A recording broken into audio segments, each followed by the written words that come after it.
तो हेलो दोस्तों, स्वागत है आप लोगों का आपके YouTube चैनल वीर एकेडमी पर। और आज मैं आपके लिए लेकर के आया हूं इंग्लिश स्पोकन में यूज होने वाला एक बहुत ही बेहतरीन स्ट्रक्चर। ठीक है, जब हम लोग कोई काम को करते करते थक जाते हैं तो उसको हम इंग्लिश में कैसे बोले, आज हम लोग इसी के बारे में जानेंगे।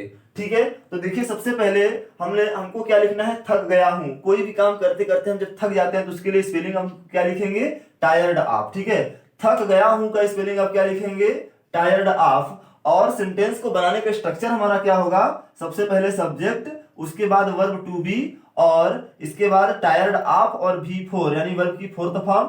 ठीक है, फोर्थ फॉर्म का मतलब ये हुआ कि V1 प्लस ING, इसका मतलब क्या होगा V4, और इसके बाद आप लिखेंगे अदर वर्ड। ठीक है, इतना समझ में आया, स्ट्रक्चर समझ में आया।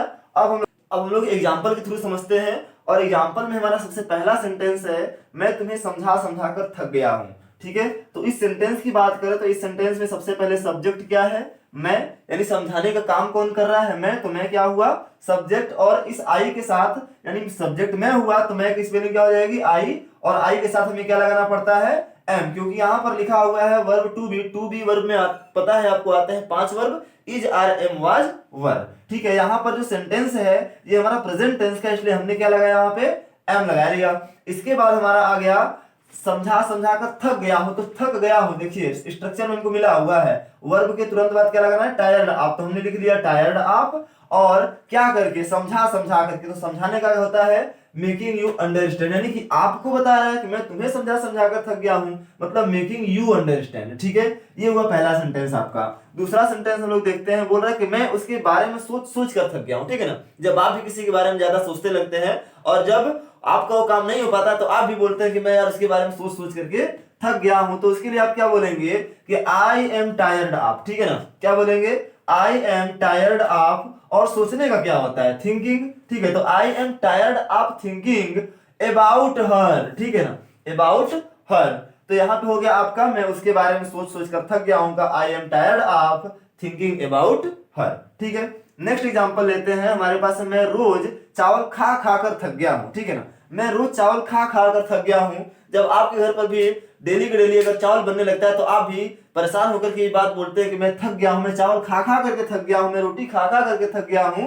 तो उसको आप इंग्लिश में कैसे बोलेंगे, ऐसे बोलेंगे, बोला मैं रोज चावल खा खा कर थक गया हूं। इसका मतलब क्या बोलेंगे, आई एम टायर्ड ऑफ। ठीक है, यहां तक कोई दिक्कत नहीं है आपको। ठीक है, सबसे पहले हमने सब्जेक्ट लिख लिया है, तो I am tired of eating, खा खा करके।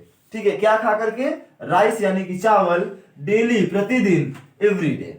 ठीक है, तो मैं प्रतिदिन या रोज चावल खा खा कर थक गया हूं, इसका हो गया I am tired of eating rice everyday. ठीक है, यहां तो कोई दिक्कत नहीं है आपको। अगला एग्जांपल हम लोग लेते हैं, मैं ये मूवी देख देख कर पक गया हूं। मैं ये मूवी देख देख कर पक गया हूं। इस बार पक गया हूं का मतलब क्या हुआ, वही है, थक गया हूं। ठीक है, इसका ट्रांसलेशन हम लोग कैसे बनाएंगे, इसको आप इंग्लिश में कैसे बोलेंगे, आप बोलेंगे आई एम टायर्ड ऑफ। यहां तक तो आपको कोई दिक्कत ही नहीं होना चाहिए, आई एम टायर्ड ऑफ यानी कि सब्जेक्ट के साथ टायर्ड ऑफ। ठीक है, इसके बाद आप क्या काम कर रहे हैं, देख देख करके, तो वाचिंग, क्या चीज, ये मूवी यानी कि दिस मूवी। तो मैं ये मूवी देख देख कर पक गया हूं, मतलब I am tired of watching this movie. ठीक है, यहां तक कोई दिक्कत नहीं है, सब चीज क्लियर हो रहा है, आपको समझ में आ रहा है। नेक्स्ट एग्जांपल लेते हैं हम लोग, हमारे पास है, मैं आपको अंग्रेजी पढ़ा पढ़ा कर थक गया हूं। अब यहां पर मेरी बात आ गई कि मैं आपको अंग्रेजी पढ़ा पढ़ा करके थक गया हूं।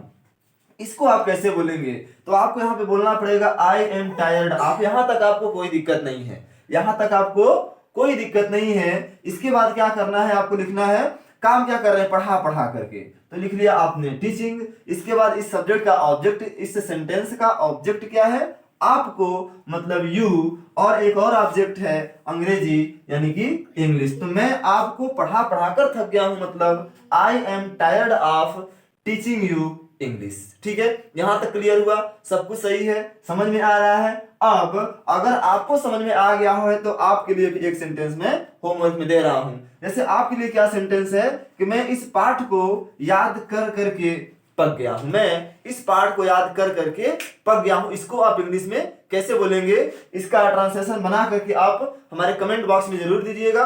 और आज का ये जो स्ट्रक्चर है आपको कैसा लगा, इसके बारे में आप जरूर अपनी बात बोलिएगा, कमेंट बॉक्स में एक जरूर कमेंट कीजिएगा। और वीडियो अगर अच्छी लगा हो तो अपने इसको फ्रेंड्स में भी शेयर कीजिए, और हमसे जुड़ने के लिए हमारे चैनल को भी सब्सक्राइब कीजिए। Thank you.